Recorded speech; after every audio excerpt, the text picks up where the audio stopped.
Hello everyone, in this lecture today I'm going to talk to you about hydroxyproline assay for determining collagen content.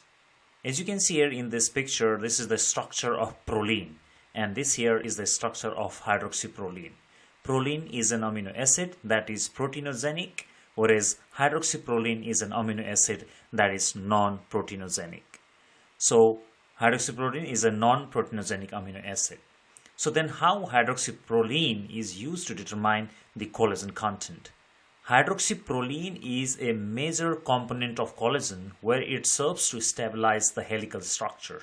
Okay, hydroxyproline is a major component of the collagen where it serves to stabilize the helical structure. Because hydroxyproline is largely restricted to collagen, measurement of hydroxyproline levels can be used as an indicator for collagen content. Okay, because hydroxyproline is largely restricted to collagen, measurement of hydroxyproline levels can be used as an indicator of collagen content. So conditions that increase collagen turnover can elevate serum as well as urine hydroxyproline levels. Urine and serum hydroxyproline levels can be used as a marker for bone resorption. Not only that, the collagen content is increased in case of liver diseases, for example, liver fibrosis and liver cirrhosis.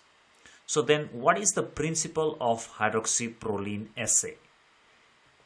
So in hydroxyproline assay, in the tissue or in whatever the samples we will have hydroxyproline there if there is the presence of collagen, right? So if the sample contains collagen, that means that sample has hydroxyproline in it. Okay, so then what is done? Then the sample is oxidized to make oxidized hydroxyproline product. Okay, sample is led to oxidize to make oxidized hydroxyproline product.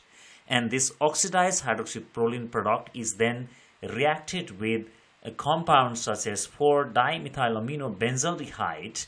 And when the reaction between this oxidized hydroxyproline and this 4-dimethylamino-benzaldehyde occurs, then there is the formation of a colorimetric product. Okay, so there is a formation of this colored compound.